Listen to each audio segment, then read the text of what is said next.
All right, this is the January 18th meeting of the Flood and Erosion Control Board. We have all 5 members present. We're just going to go around and say who's here. This is Becky Bunnell, Chair. Hey, Don Lamberti, Vice Chair. Dick Mahusky, Secretary. Paul Peter Andino, Wiswell, member. Paul Andino, member. I'm sorry. I'm sorry, my fault. Do we have any guests or any members of the public joining us? No, there are no guests. Only the 5 of us are on the call. Okay. So let's move on then to the second agenda item. Dick, I can take minutes really quickly, or you can while we wait for Prue, or she can just transcribe them from the recording. But yeah, right. That's really nice to do nowadays. Yeah. The second agenda item is to consider and act upon the minutes of November 16th and December 14th. So did everyone get a chance to review those minutes? Yeah. Let's start with November 16th. Are there any suggested amendments, or do I hear a motion to approve? This is Dick Mahusky, and I've reviewed the minutes of November 16th, and I make a motion to approve them as submitted. Do I hear a second? Okay. I second the motion. Okay. Any other comments? Hearing none, all in favor say aye. Yeah. Aye. Aye. Aye. Aye. All right. Thank you very much. Let's move on to the minutes of December 14th. Did everyone get a chance to review those minutes? Yes. Are there any edits or comments? No. Hearing none, do I have a motion to approve? All right, this is Dick. I make a motion to approve the December 14th minutes as submitted. Do I hear a second? Yeah, second. Okay. Hearing no comments, all in favor say aye. Aye. Aye. Aye. Okay. Both sets of minutes are approved as submitted. Thank you very much. We will move on to agenda item number 3, which is discussion of the recent capital workshop details. And Dick, do you want to lead that? Yeah. Did you all listen to the presentation or watch the video recording of it? Yeah, part of it. I was in Costa Rica. Okay, you've been back for 3 days. What have you been just putting aloe lotion on your tan, you devil? I'm just such a slacker. So no, I would love if you could give us a debrief. Yes, I can. Well, it started out with the initial notification of the meeting that it was going to be the capital budget workshop. There were attachments to that notice. And if you open the attachments, you saw various schedules of projects and their costs and so forth going out through maybe five fiscal years. And then there was another notice sent out with a revised attachments, or backup, I guess they call it, with revised backup. And I think there was even a third one. And what wound up happening is, as you watch the presentation, the administration presented the fiscal 23 capital budget, and they didn't really include the out years so much. They were concentrating on the next year's capital budget. And what they did was they included, and this goes back to the original version, which had multiple years projects listed. And they listed every potential project that they thought was worthy of consideration. And Brenda made a point to differentiate the way she was presenting this from years past, commenting that in years past, the administration would look at the entire list and throw out things that they didn't think merited spending the money on before it went to the Board of Finance for the capital workshop. And this time she included everything in there. And, again, one of the buzzwords is transparency, so that other bodies, RTM and Board of Finance, could chime in on the merits of the various listed projects. And she recognized that the total cost of all the listed projects for each of the years exceeded our bonding ability. And they talked about the bonding rule or the bonding decision rule is that every year we should not bond more than some percentage of the expected revenue. And that's 8% to 10%, and 10% was presented as the absolute maximum. So having said that, I just was looking at that a little bit more in more detail today, and things like, and I'm looking at the original list that included the 4 years, and for fiscal year 22 that we're in now, they list the Riverside Drive Tidegate project, for instance. Yeah. And then in fiscal year 23, they do not list the Turney Creek Tidegate project. Now, and I'm unclear in my own mind whether that's because they think it's going to be done by then, or because they figure it will be approved and it's not a new capital project for the coming or the 2023 fiscal year, but it would be underway under construction with already approved funds. And I think that's kind of what it is.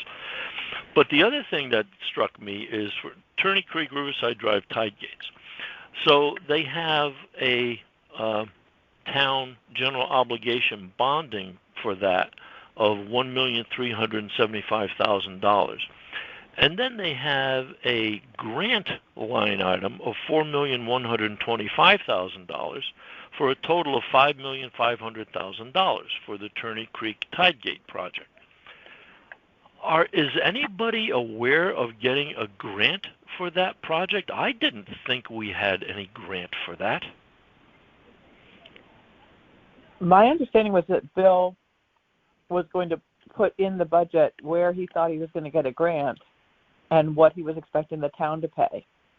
So I think that would have been. I think they're applying for that under the FEMA new brick budget. Okay. All right. So, and that, I mean, my next step is I want to talk to Bill about that and see just what that really means. And then similarly, in this 22 fiscal year, they have the South Benson Pump Station listed, town general obligation bonds of $375,000 and a grant of $1,125,000 for a total of $1,500,000, which I presume is for the design of that. So I was a little confused by the grant because I hadn't heard anything about getting a grant for either of those projects. The other interesting thing, and I guess it's fine, but along with the Turney Creek or with the Riverside Drive Tidegate project, a big part of it is replacing that sanitary sewer siphon that runs under the water there. And WPCA has that project listed in their 2023 capital projects.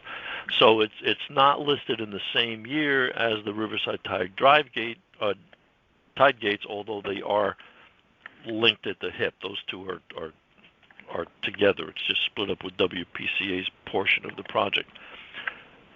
And WPCA has their cost as you know, all of their cost operating. They're charging that to operating capital. So there's a lot of meat there. And what I'm going to do, if you recall, I recast our activities list for, I think it was our October meeting, and put that on a spreadsheet with all of our projects, both the hard projects and the soft projects. And I'm going to add another couple of columns to that and put in the capital workshop status of those projects, so we can see what the town administration is looking to fund on those. So I will be doing that and sending that around within the next few days. I want to concentrate on that, and then, like I said, talk to Bill about the grant circumstance with that. Dick, was the Beach Club, the Beach Road to Penfield Beach Club stretch listed in the fiscal 22 line item budget? A large capital project. Now, obviously, we're not going to do them all, but wouldn't it be great if we didn't have Hello? to do this? Yeah, is that Prue? Funding. Oh God, I'm sorry. Did you guys start already? Yes, we started already. Okay, sorry. I've been on another meeting, so it's still going on, but I'm not gonna. I hear it. I'm good. I hear the other meeting. All right, I'll mute myself. Sorry.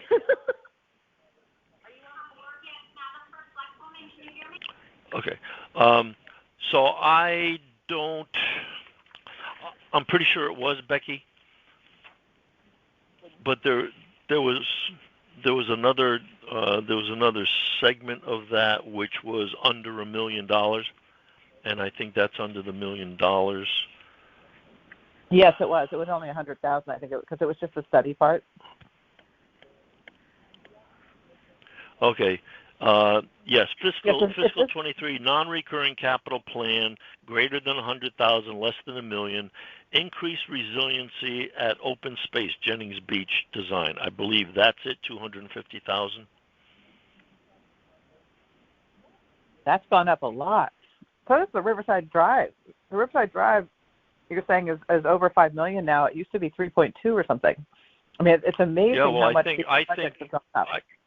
Right. I think that is reflective of the real world of contractors' costs nowadays, and also how I don't know. I think we're a little gun shy in these estimates based on what happened to the wastewater treatment plant, because even before we found all of that contamination that cost a lot of money to get rid of in that wastewater treatment plant berm, the original, I'm making up numbers because I forget, but I think it was, this will cost $3.5 to $3.75 million, and the bids came in at $4.75 million or $5 million, and now it's up to what, $8 million, something.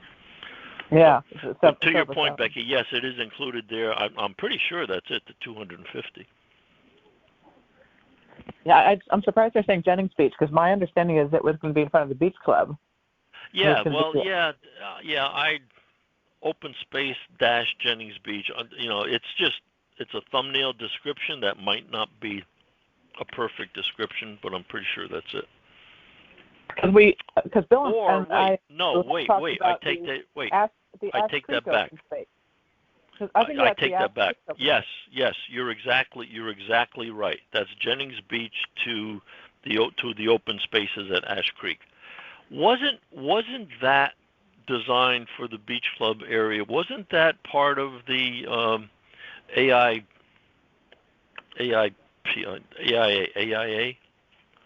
No, it wasn't part of ARPA. It was put into ARPA. I thought it was approved in the fiscal 22 budget, and it was a study. And every time I ask Bill, he says, "Oh yeah, we're working on getting bids on that." I mean, I don't think they've started it yet.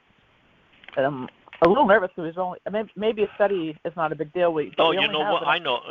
Right. That project was one of the projects that they went out to bid for, to identify qualified bidders. Remember, they went out and identified the qualified bidders, and they got those bids back, but they have not made a decision yet. And I don't know where that stands.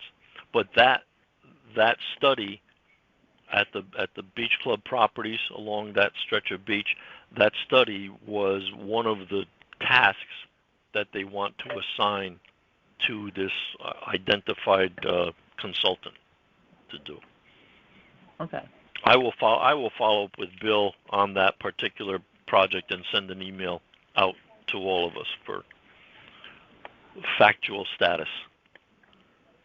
Yeah, I just want to make sure that when budgets get approved for a fiscal year, we make sure the project actually gets done, because otherwise you just lose the money.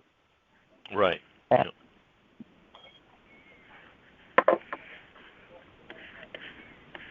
All right. Any other comments on the capital workshop? No. None here. So Dick, there were no decisions made in the finance. I mean, were there any projects cut in the? No. It was just the presentation. I guess there were a few questions. I didn't stay to listen to the whole thing, and I have not listened to the recording. So. Okay. So the recording is actually up now. Because there were some RTM members on the call. If I'm recalling the right meeting. So this was a joint capital planning meeting with RTM, Board of Finance, and Board of Selectmen.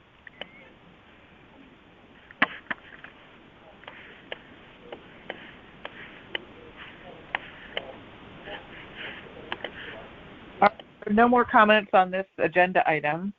Let's move on to agenda item number 4. And I'm going to take these in 2 parts. So let's start with reviewing the next steps regarding stormwater authorities, and then we'll move on to next steps on Resilience Fund.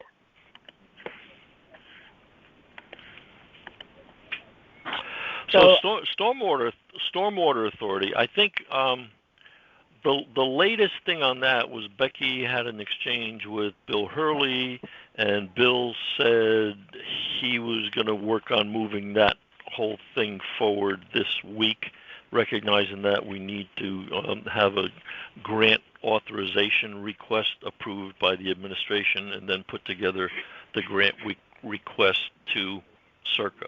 And this applies both for the Stormwater Authority topic and the Resiliency Fund topic. Well, the Resiliency Fund is actually slightly different. That's the Resiliency Plan, not the Resilience Fund.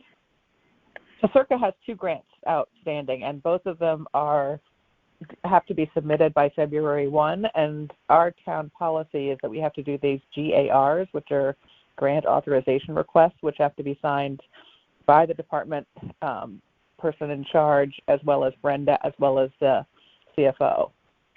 So if we think we're going to do these, given that it's January 18th, we got to get those GARs done really quickly and be concurrently writing the actual grants themselves, which are pretty quick. I looked on the Circa website. They're not big. They're not long grants. But Bill's comment to me in the email was that I don't think he's 100% sure that a stormwater authority is the right thing for the town. He was kind of encouraging us to think about just doing it as part of, just doing repair, putting a certain amount into the budget every year for repairs. And that's in essence what the Stormwater Authority does, is that the model that everyone is looking at basically did a thorough analysis of the whole stormwater system of the town, laying out a maintenance program basically for all of the components. And they basically fund 2% of upgrades every year on a rolling basis, so that at least 2 to 5% gets upgraded every year, and that the money for that comes through a special taxing to the town based upon the percent of impervious pavement that every residence has. So it's a town-wide special tax, like a sewer tax. And so Bill was basically saying, do we really want to set that up? There's a lot of administrative costs to that. You have to have someone monitoring it. And maybe the better option is just he's been putting $500,000 into the budget every year. And so far, I think getting it. So I got the sense he didn't have a lot of heart for the complexity of setting up a whole stormwater authority. But Dick, I think where your head is, and I kind of agree with you, is that the mapping and analysis part is what we really need, is, what is the state of our stormwater system and how bad is it and how aggressive should we be towards and what's repairing its value, what's the replacement cost of that town asset, because I have to believe it's huge. The other thing is that listening to what New London did for their stormwater authority, they have like dedicated a body to do this. I mean, part of their funding is to fund a body fund one workman, not on a particular project. I'm sure they'd have like 3 guys working on it, but they established a budget where they commit to having people to do this.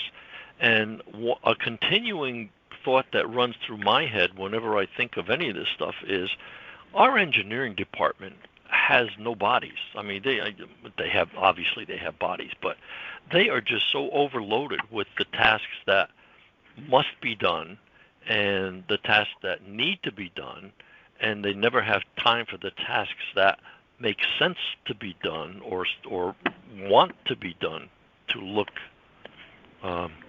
forward and do some preventive maintenance rather than always be reactionary to the crisis of the day.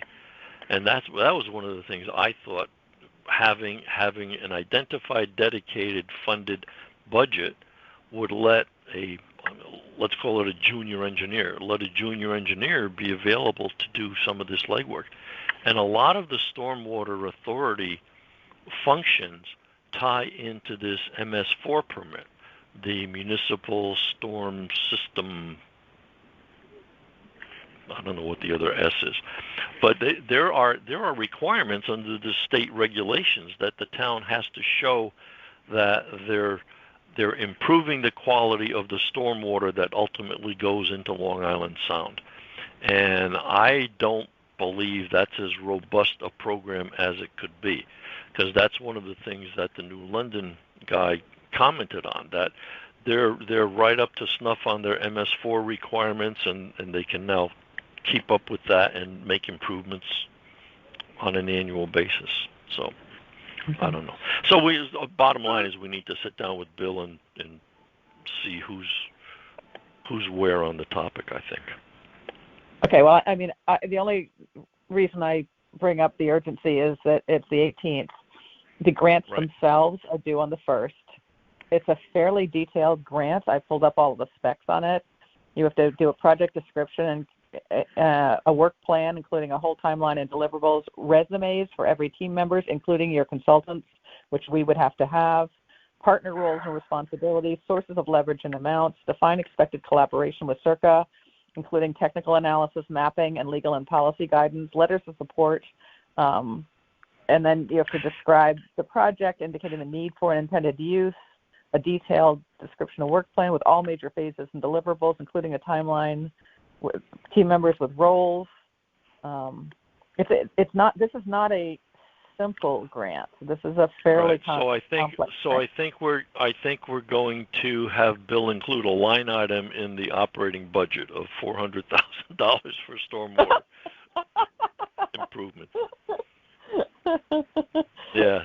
I mean, no, that's a lot. That's a lot to get done. Yeah, and then the maximum grant money they have for every municipality across the state, they have $150,000 total that they're going to divvy up among whoever writes a grant proposal. So they've encouraged people to break their timelines and deliverables into chunks, because they may only award you one phase of your project. Like they may give $20,000 to this.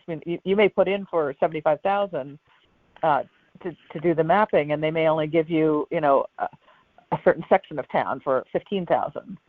And so you're gonna have to then come up with the rest to make this viable. So I feel like that there's a lot of work for very little money. That being said, I also looked at the track 2, which was for the development of a resilience plan. And one of the things I wanted to do was get a grant written for the resilience plan, which is the second part of the CIRCA grant. And there, the max you can put in for is $50,000. They also have a total pool of $150,000 for that grant, but the max any one municipality can spend for is only $50,000. So I thought we might want to just take a couple chunks of our plan and do a cost-benefit analysis, which I think costs around $5,000 to $10,000 per section, right? Is that ringing a bell with you, Dick? Not sure of that, but that sounds reasonable, because it's just a paper exercise, I think. It's a paper analysis, yeah. And I think we can't apply for any federal grants unless we've done a cost-benefit analysis. So it's kind of like even if a federal grant opportunity came up, we're not even grant application ready, if you will, for these federal grants. So I thought it might be worth. We need to do a BCA for the Riverside Drive tide gates, for instance, if Bill's looking to go for a federal grant. Probably, yes. If that's not already done, yes, he does. And if we wanted to do another section, which is maybe tying, wastewater treatment plant over to Sasko Hill, we need to do a cost-benefit analysis to just to validate that, would be grant-ready approval. Mm-hmm. I mean, the interesting thing was when the Army Corps of Engineers did their cost-benefit analysis, we came up with a positive 1.7. So clearly our total plan has a positive cost-benefit analysis, but my fear is that certain sections won't. So it could be that, knowing that would be helpful for us to know that, this section, will have a really good cost-benefit analysis because it's protecting all these homes.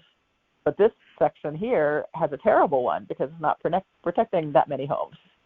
And it would be good to know that, just so we can manage our planning.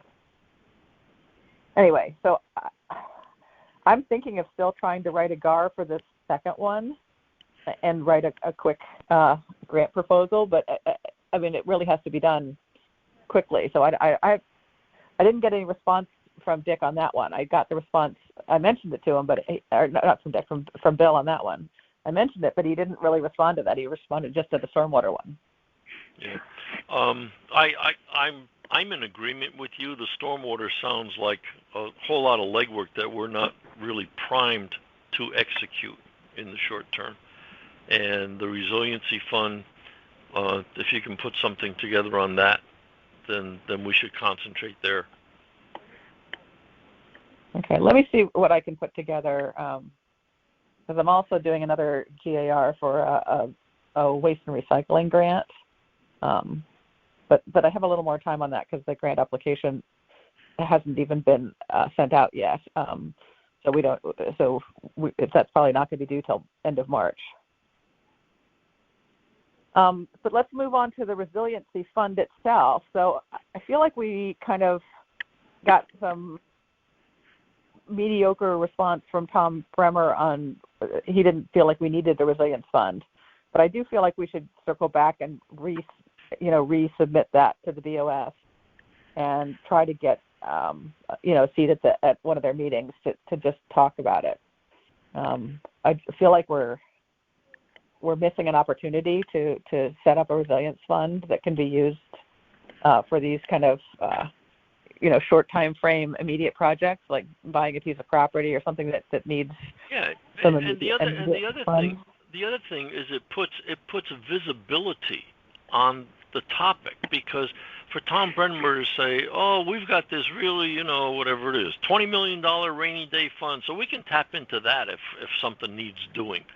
But who knows about that money to come and ask for it, Well, and we have a resiliency fund. Yeah, because I remember Brian Terry was really frustrated because he wanted to buy. There was a certain piece of property that came up for sale in a recurring flood area, and he negotiated a deal. He was trying to get it, and it took so long to get the funds released from all the different parts of the town that a developer came in and snatched it up. And so that's the kind of thing exactly for that circumstance. Sure. Right. Exactly for that circumstance. Yep. Anyway, so I think the action, if all are in agreement, is I'm going to dust off that old letter we had and maybe update it with the some more of the Senate bill. I agree with that. Now. And did that, Becky? Did you send that to the 3 selectmen? Is that where that request went? That, I believe that was sent out before, but we never actually pushed to get on the agenda or have it ever discussed. And Brenda just said, "Hey, Tom, take a look at this." It never went anywhere. We never got on the agenda. But we didn't push to be on the agenda either. No, but you had a conversation with Tom Bremer, yes? Yes, I had a conversation with Tom Bremer on it as part of a Sustainable Fairfield Task Force conversation, and he didn't see the whole document. I gave him I gave him a write-up, a little half-page write-up on it, but he didn't see the whole analysis. And his comment was, just a quick, comment off the cuff. Oh, we don't need that. We've got a rainy day fund. So I don't think he's really. We haven't really. But you never got a response. You never got a response from the selectmen about that No. one way, about your letter to them one way or the other. But I never followed up. To be fair, I never pushed to get on the agenda. No. I know. Yeah. I know. But they should. So, they should want to close those kind of loops with people anyway. Yeah. So I mean, think we definitely. not that they've got unlimited time on their hands. I'm not saying that.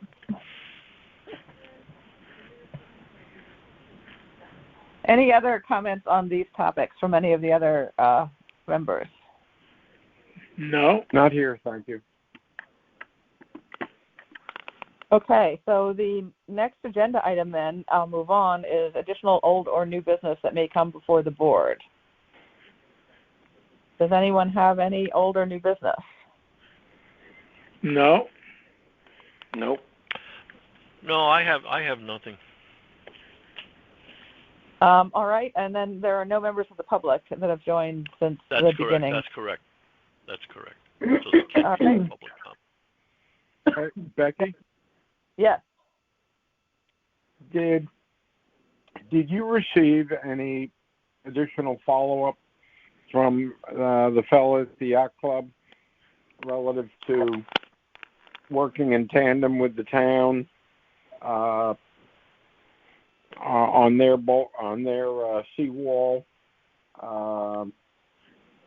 while the Perry Green project's underway? No, but I think the ball was in our court because I think the way I understood we left it was Bill was going to make a selection of what consultant he was going to use to do the engineering work, and then we were going to send that out to the Perry's Green guy and ask them to, and they would look to use that same person and see where there's opportunities for synergies. And I have not followed up with Bill to find out whether he's actually picked a consultant for that project yet.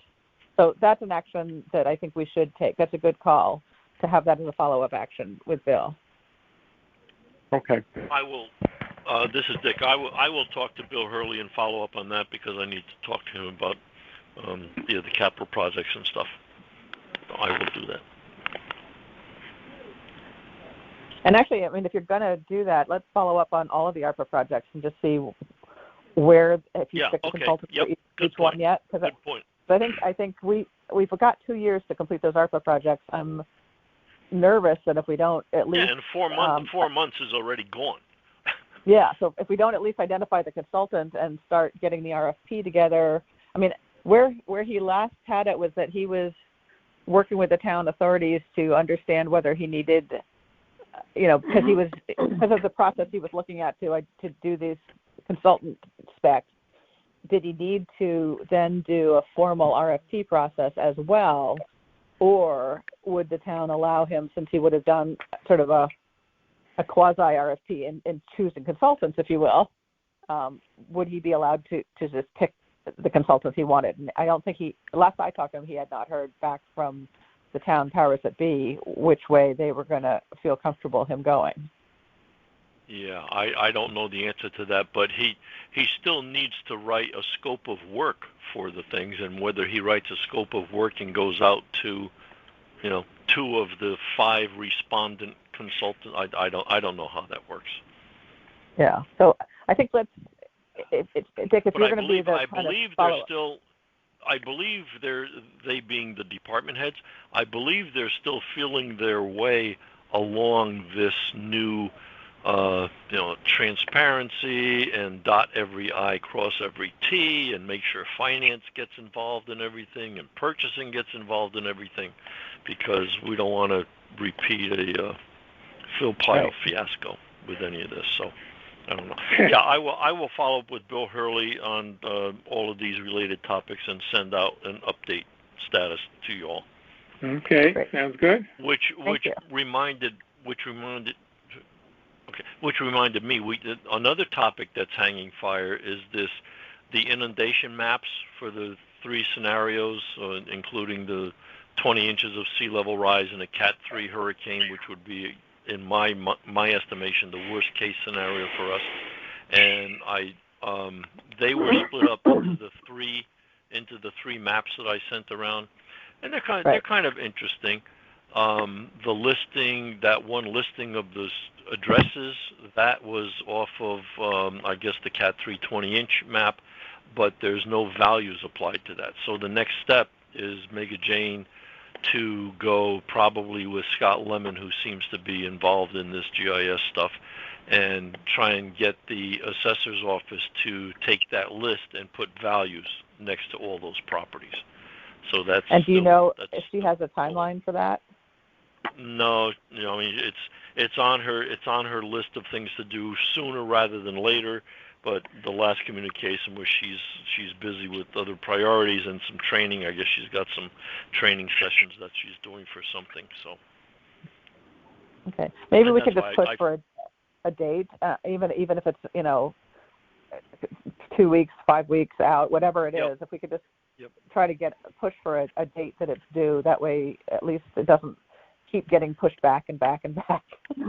Yeah, and I still don't understand exactly what the mechanism is that they used last time to produce that initial list that she sent to Peter, or B, what the method is now with this new listing for the properties in those 3 floodplain scenarios. So, I'll follow up with her and try to push her for something. Okay. All right, great. Any other old or new business? No. Nope. Then do I have a motion to adjourn? Okay, this is Dick. I make a motion that we adjourn this meeting until the next regular meeting of February 15th. Do I hear a second? Okay, I second. All right, then I'm not even going to ask all in favor. So the meeting is now adjourned at 7:40 p.m. And I will stop the recording.